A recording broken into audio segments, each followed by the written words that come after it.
Racist neighbor calls the cops on black couple, shocked to discover the wife's true identity. It was a beautiful, quiet afternoon. In the neighborhood, birds chirped in the trees, and the houses all stood in perfect rows with green lawns and clean driveways. It was the kind, offless people dreamed of, living in peaceful, welcoming, and safe. At least that's what Angela and Marcus Thompson thought when they moved in. Angela and Marcus had worked hard for this life. Angela was confident, friendly, and Elise. In showing kindness, Marcus, her husband, was calm, thoughtful, and always supportive. Together they made the perfect team. Moving to this neighborhood was their chance to build a future, a fresh start, in a place where everything's imperfect but little. Did they know not everyone was happy about their arrival? As we continue this story, tell us in the comments where you're watching from, and subscribe to join the Living Stories tribe. Angela adjusted the bow on the gift basket she was carrying. She had spent hours putting it together, a bottle of wine, some snacks, and a handwritten note. She wanted everything to be just right. "You think this is too much?" Angela asked Marcus, her voice full of nervous energy. Marcus laughed softly. Shaking, said Angela, "You could have just brought cookies, but you went all out. It's nice there. Going to love it." Angela smiled, trying to relax. She had always believed in making a good first impression. As they walked down the street toward their neighbor's house, her heels clicking softly on the pavement, she couldn't help but notice how quiet it was. Curtain shifted in windows, people peeked out only to quickly disappear. When Angela and Marcus glanced their way, the dog barked sharply from one of the yards, the sound breaking the stillness. "Are they staring at us?" Angela whispered. Marcus gave a small shrug. "Probably. It's a new neighborhood. People are curious," he said, though the tension in his voice told her noticed it too. When they finally reached the door, Angela hesitated for just a second. "Do you think this is a bad idea?" she asked, holding the basket a little tighter. Marcus gave her a reassuring look. "Come on, Angela. It's a good idea. Let's just say hi." Angela did. Taking a deep breath, she knocked gently on the door. The sound echoed loud. Then she expected through the quiet street. For a moment, there was nothing. Then the door creaked open. A woman stood there, peeking out, cautiously. She didn't smile or greet them. She just looked at them for a long moment. Angela, always the friendly one, gave her best smile. "Hi, we're your new neighbors, Angela and Marcus Thompson. We just moved in down the street and we wanted to stop by and say hello." The woman blinked, her face blank. She didn't open the door any wider. Angela's heart sank a little, but she kept smiling. Finally, the woman muttered, "Oh, hi." Angela held out the basket. "We brought you this, just a little something to introduce ourselves." The woman hesitated before slowly opening the door wider. She reached out and took the basket. "Richard," she called over her shoulder, "the new neighbors are here." A man appeared behind her, tall and friendly, with a warm smile that immediately put Angela at ease. "Welcome," he said, stepping forward and shaking both their hands. His handshake was firm, his smile genuine. "It's so nice to meet you both. Come in," Richard said, waving them inside. Angela and Marcus exchanged a quick glance before stepping through the door. The house was beautiful, polished wooden floors, large windows that let in lots of light, and a cozy, beautiful feel. It felt like the kind of foam you'd see in a magazine. "Make yourselves comfortable," Richard said, motioning toward the couch. Angela and Marcus sat down, smiling politely. Richard took a seat across from them, but the woman stayed standing. "I'm Sarah Sheffnally," said, crossing her arms. Her tone wasn't exactly rude, but it wasn't friendly either. Richard started asking questions where they had moved from, how they liked the neighborhood so far. His tone was warm and welcoming, but so quiet, watching Angela and Marcus closely. Angela wanting to break the tension. complimented the home, your houses. Beautiful, she said, with a genuine smile. And the neighborhood is so quiet, we're really looking forward to living here. Sarah gave a tight-lipped smile, but didn't respond after a few more minutes of polite conversation. Angela decided.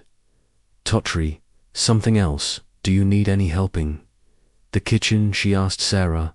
I'd love to give you a hand. Sarah hesitated before nodding. Shirai was just about to make some coffee, she said, her voice stiff. Angela tried her best to brush off the strange tension in the house. Richard was friendly in Ubit. Sarah's icy demeanor lingered in the back of her mind. Still, Angela reminded herself why she had come here. To build bridges, not to break them. She followed Sarah into the kitchen, hoping helping her out might ease some of the awkwardness. The kitchen was stunning white. Marble countertops, sleek stainless steel appliances, and everything so perfectly organized that it almost felt too perfect. Your kitchen is amazing, Angela said warmly, hoping to start a conversation. Sarah barely glanced at her as she opened a cabinet. Thanks, she muttered, her tone flat. She pulled out woo mugs and placed them on the counter. Movements quick and almost robotic. Angela smiled, trying to keep the mood light. Her eyes wandered to the counter where something caught her attention. There, sitting in the soft glow of the kitchen lights, was a small golden box. It sparkled, its intricate design glinting beautifully. Angela couldn't help but admire it. Wow, Angela said, pointing at the box. That's gorgeous. Goes, is it an heirloom? Sarah froze. Her hand, which had been reaching for the coffee pot, stopped mid-air. For a moment she didn't sigh. Then slowly she turned to look at the box. It's special, she said, her voice sharp. Angela blinked, surprised by its sudden change in Sarah's tone. It's been in my family for years, Sarah added. Her words clipped. She quickly groped the box and moved it to a cabinet, shutting the door firmly as if hiding it from view. What would you have done if you were in Angela's shoe? Angela felt a knot of tension form in her stomach. She hadn't meant to offend Sarah. I'm sorry, she said quickly. I didn't mean to pry. It's just so beautiful. Sarah didn't respond. Instead, she turned back to the coffee, her shoulders stiff. The air in the kitchen grew heavier, the silence stretching longer than it should have. Angela cleared her throat, trying to shake off the unease. Is there anything else I can help with? She asked, her voice a gentle no, Sarah said firmly. I've got it for a moment. Angela just stood there unsure of what to do. She glanced back at the cabinet where Sarah had put the box, then turned and headed back to the living room. As Angela left the kitchen, Sarah watched her go. Her eyes narrowed slightly, her lips pressing into a thin line. In the living room, Marcus and Richard were deep in conversation. Richard was laughing at something Marcus had said, his cheerful energy filling the room. Angela returned, taking a seat beside Marcus. He glanced at her, noticing the look on her face. Everything okay? He asked quietly. Angela hesitated before nodding. Yeah, everything's fine, she said, forcing a small smile. But Marcus knew his wife too well. Something had happened in that kitchen. He decided not to pressure, at least not right now. Richard, still smiling, stood up. It's been great meeting you too, he said warmly. I hope you're settling in okay. We are, Marcus replied. Thanks again for having us over. As they all moved toward the door, Angela felt a sense of relief. The visit hadn't been perfect, but at least it was over. She was already looking forward to going home and forgetting about Sarah's strange behavior. But just as they were about to step outside, Sarah's voice stopped them. Wait, she said sharply. Angela and Marcus turned to look at her. Sarah was standing a few feet away, her arms crossed tightly over her chest. Her face was serious, her eyes cold. I'm missing something, Sarah said, her voice circusing. Angela blinked, confused. What do you mean? She asked. One of my gold spoons, Sarah said, her tone growing sharper. It's gone. Marcus frowned. There must be some kind of mistake, he said, his voice calm but firm. There's no mistake. It was in the box on the counter, the one she was looking at, she said, pointing directly at Angela. Angela's stomach dropped. She opened her mouth to respond, but no words came out. You weareth. Only one in the kitchen with Masira, continued, her tone rising. I think, need to check your bag. Angela stared at Sarah, her mind racing. She felt anger rising in her chest, but more than Thatch, felt hurt. Marcus stepped forward, his voice steady. This is ridiculous, he said. Angela didn't take anything. Richard looked uncomfortable, tried to step in. Sarah, maybe it's just misplaced, he said, his tone careful, but Sarah shook her head. No, I know it was there before she went into the kitchen, she insisted, and no, it's gone. Angela's hands shook slightly, but she kept her voice calm. You can search my bag, she said, her words deliberate. I have nothing to hide. If you were in Angela's shoes, would you have allowed anyone to check your bag? Richard looked at his wife, his expression pleading. Sarah, are you sure about Thish? Asked quietly. But Sarah didn't back down. She reached for Angela's, begapping it quickly, and then her face lit up with triumph. She pulled out a gold spoon, holding it high for everyone to see. There it is, she said, her voice filled with smug satisfaction. Angela felt like the ground had just been pulled out from under her. She stared at the spoon, her mind racing. See, Sarah said, turning to Richard and Marcus. I told you, I knew it. Marcus stepped forward, his voice rising slightly. This doesn't make any sense, he said. Why would Angela take something like that? You'll have to ask her, Sarah said coldly. Angela's heart pounded in her chest. She felt a mix of disbelief, anger, and humiliation. But before she could speak, Sarah pulled out her phonium, calling the police. Sarah said, yelling quickly. The room fell silent. Asira spoke to the operator, her voice calm and confident. Yes, I need the police at my house. There's been a theft, she said. I caught someone in the act. Angela stood frozen, her mind reeling. She had come here with nothing but kindness. And no, she was being accused of stealing. Marcus placed a hand on her shoulder, his voice low. We'll figure this out, he said, but as the sound of sirens echoed in the distance, Angela couldn't help but wonder, how had things gone so wrong so quickly? Little did Sarah know the truth was about to come out, and when it did, it would turn her entire world upside down. Was Sarah right to have called the police? Let us know your thoughts in the immense. The sound of sirens broke through the quiet suburban street, growing louder with every passing second. Angela and Marcus stood on the porch, their hearts pounding as the flashing lights of the patrol car came into view. Neighbors peeked out from behind curtains and half-opened doors. A few stepped onto their lawns, curious. A bootwet was happening. The peaceful neighborhood was suddenly buzzing with whispers and speculation. Angela felt frozen in place. Her mind was spinning. How had it come to this? She and Marcus had only come here to introduce themselves, to be good neighbors, and now they were being treated like criminals beside her.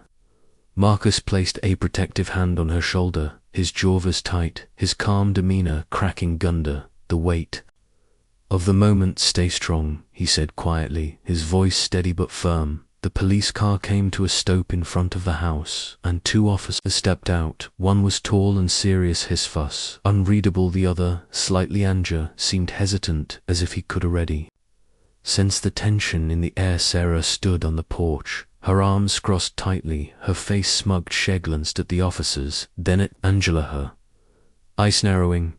Thank you for coming so quickly, Sarah said, her tone dripping with faint concern. I caught this woman stealing from me. She took one of my gold spoons. It's right there in her bag. The officers exchanged glances before one of them stepped forward. Ma'am, he said, addressing Angela. We're here to figure out what happened. Can you explain your side of the Story. Angela took a deep breath, her hands trembling slightly. I didn't take anything, she said, her voice steady despite the fear and anger bubble inside her. I don't know how the spoon go into my bag, but I didn't put Ithia. Sarah scoffed loudly, shaking her head. Of course, you'd say that, she said, but I saw her near the box. She must have taken it when I wasn't looking. Marcus stepped forward, his voice calm but firm. This doesn't make any sense, he said. Why would my wife steal something like that? We came here with a gift basket, not to cause trouble. The officer held up a hand, trying to keep the situation under control. We're going to get to the bottom of this, he said. He turned back to Angela. Would you allow us to check your bag again? Angela's stomach churned. She wanted to scream, to demand that Samiana listen to her, but she knew how this would look if she resisted. Slowly she nodded. Go ahead, she said quietly. One of the officers took the bag and opened it carefully.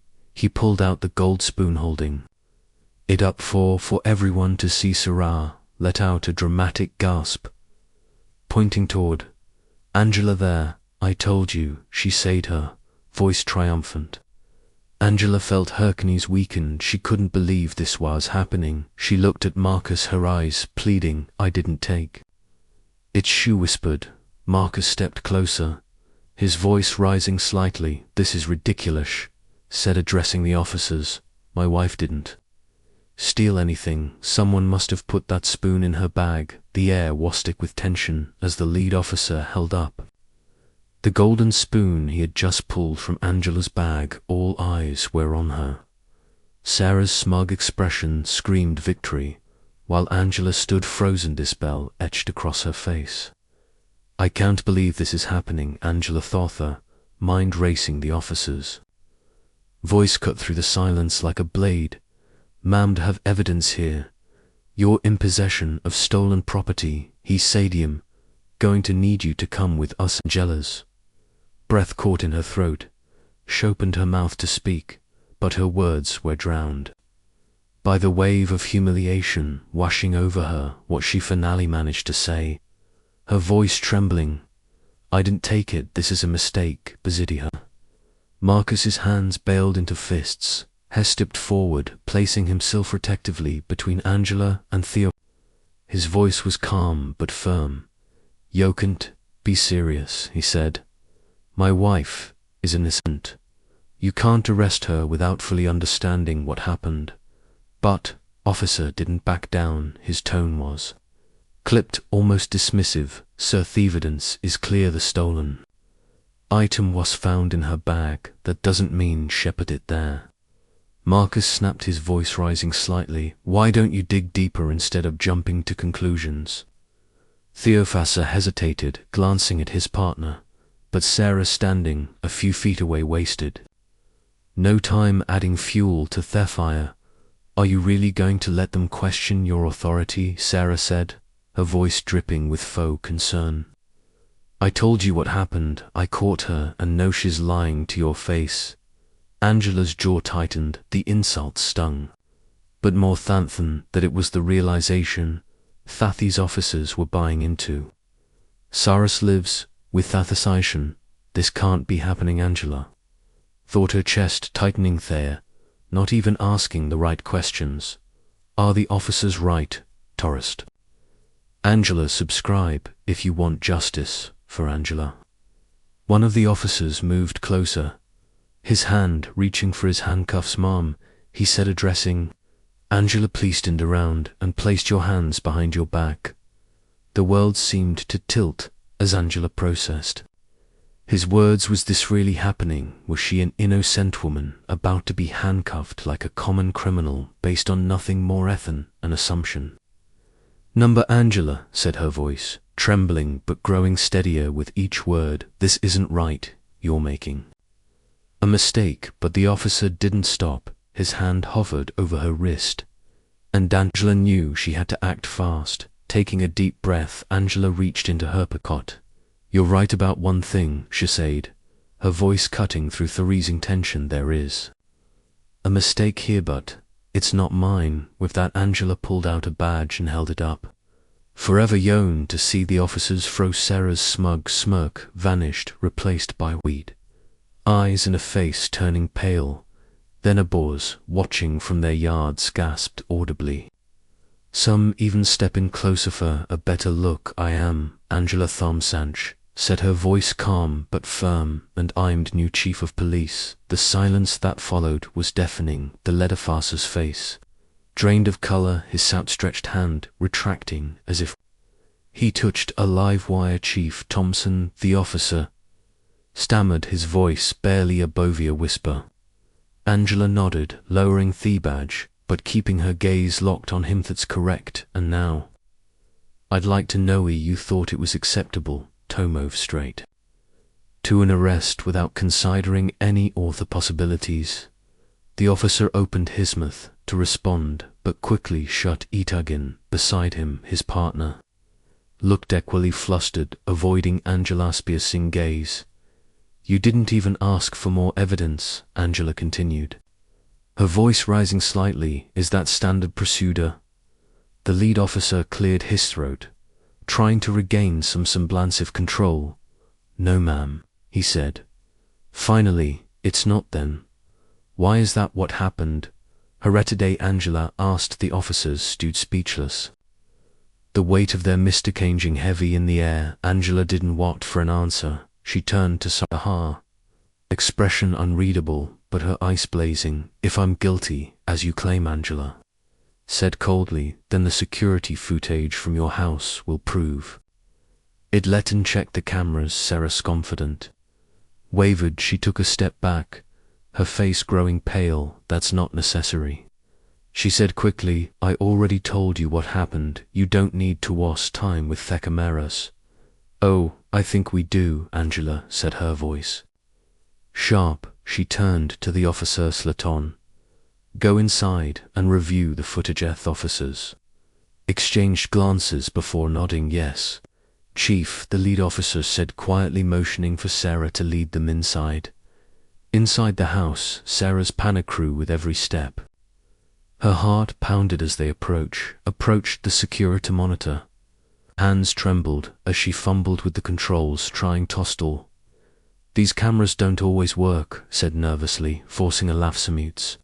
The footage gets corrupted." The lead officer frowned. "We'll check anyway," said firmly. Sarah's breath quickened. She knew the truth was about to come out. She glanced at the controls, her eyes locking on the delete button. If she could just press it, she could erase the evidence and save herself. Her fingers shoved over the button, but before she could, Angela's voice rang out from behind her. "Step away from the monitor," Angela said sharply. Sarah froze, turning slow to face Angela, who had entered the room with Marcus. Angela's expression was cold, her voice commanding. "Were you about to delete the footage?" "No," Sarah said quickly, shaking her head. "I was just don't lie to me," Angela said, cutting hair off. She motioned to the officers play the footage. The room fell silent as the video began to play. The footage showed Angela standing by the counter, admiring the golden box, but never touching it. Moments later, Sarah appeared on screen, glanced around nervously, opened the box, took out a spoon, and slipped it into Angela's bag. The video ended, and I turned to Sarah. The lead officer stepped forward, his voice cold care. "Tokes, plain this?" he asked. Sarah stammered, her words tumbling over each other. "I didn't mean for it to go this far," she said. "I just thought people like you shouldn't be in our neighborhood." "You thought you could frame me because I'm black," Angela said, her tone cutting. "And you thought no one would figure it out?" Officer nodded, grimly attempting to delete the footage. "That's obstruction of justice and filing a false police report." Akram, one of the officers, stepped forward, pulling out a pair of handcuffs. "Sarah Frederick, you're under arrest for filing a false police report and obstruction of justice," he said. Firmly, Sarah's face crumbled. "This is a misunderstanding," she cried. "I didn't mean." The officer ignored her protests, cuffing her hands behind her back. Sarah's neighbors watched in stunned silence. Ars was led to the patrol car, Angela stood tall, her badge gleaming. In this sunlight, she turned to the officers. Her voice steady. I hope this serves as a reminder to ask the right questions. Before jumping to conclusions, she added. Officers nodded their embarrassment of.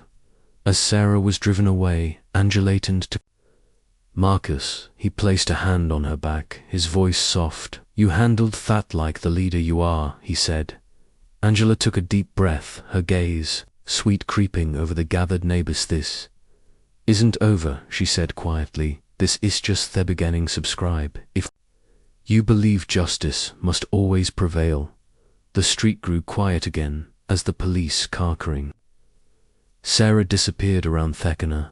The neighbors who had gathered on Thea lawns stood, frozen, their faces a mix of shock and shame. For the first time, they were forced to confront something uncomfortable, that beneath the perfect lawns and picket fences, prejudice had poisoned their seemingly idyllic community. And Angela stood on Thepage, her badge still in her hand. Her eyes followed the car until it disappeared. But her thoughts were far from the street. This wasn't just about Sarah's actions, it was about something bigger, a deep-rooted bias that saw her and Marcus not as neighbors but as outsiders, as threats. Marcus broke the silence, his voice low but firm. You know she did it, he said, his gaze steady. Angela nodded, her voice calm but laced with pain. Because we're black, she sadly, and she couldn't stand to see us here in this neighborhood, in her world. Angela stepped forward, her voice steady but filled with emotion. I know what some of you were thinking when you saw Thepali's car pull up here today, she said, looking out at the gathered neighbors who thought, here we go again, trouble follows. People like them. Her words hung in the air, heavy with truth. Some shifted uncomfortably, avoiding her gaze. But here's the thing, Angela continued. We didn't move here to cause a trouble. We moved here to build a life just like every one of you. We wanted the same peace, the same safety, the same sense of belonging that every. Marcus stepped closer, his voice calm but firm. But instead of being treated like neighbors, we were treated like suspects, he added. And why? Because of the color of our skin. Angela nodded, her eyes scanning the crowd. This isn't just about us, she said. It's about how black people are treated in communities like this, all across the country. We're watched more closely, we're judged more harshly, and too often were punished with offense. Angela's voice grew softer, but weight of her words carried through. Quiet street, think about. With a pan today, she said. Sarah didn't accuse me because she had proof. She kissed me because of a feeling rooted in prejudice. She didn't see me as a person. She saw me as athlete. A few neighbors nodded slowly, thick expressions thoughtful. Others looked away, their guilt and discontent. And the truth is, Angela continued, her voice breaking slightly, this isn't new for people like me. We've spent our whole lives being judged by the worst assumptions people can make about us, and it needs to stop. Angela paused, letting her words sink in. Then she took a deep breath, her tone shifting from somber to hopeful. Beauty doesn't have to stay this way, she said. We can do better. This community can do better. It starts with each of us questioning our biases, challenging our assumptions, and treating each other with respect we all deserve. Marcus nodded, adding, it's not just about avoiding harm, it's about building trust, about creating a neighborhood where everyone feels welcome. That's the kind of place we want to live in, and I hope it's the kind of place you want to live in. To Angela's scan the crowd, her gaze steady. This is our home now, she said, and we're not going anywhere. But change starts with all of us. In the weeks that followed, Angela used the incident as a platform to bring the community together. She forgave Sarah and released her unorganized workshops, invited speakers, underpinned her home to conversations. A buttress bias and belonging, at first only a few neighbors showed up. Some were too embarrassed, others too afraid to foresee truth. But as word spread about Angela's strength, her kindness, and her willingness to forgive, the numbers grew. People began to talk openly about their own biases, about the moments they had judged others unfairly. It wasn't easy and it wasn't perfect, but it was a start. Angela's efforts didn't just change the neighborhood, they inspired the whole town. Local leaders began adopting diversity initiatives. Schools added to teach students about empathy and inclusion, and slowly the community began to look and feel like the coming place Angela and Marcus had hoped for when they first moved in. And if this story moved you, taught you, or opened your eyes, make sure to subscribe at our Living Stories for more powerful tales that inspire change. Together we can build a better tomorrow.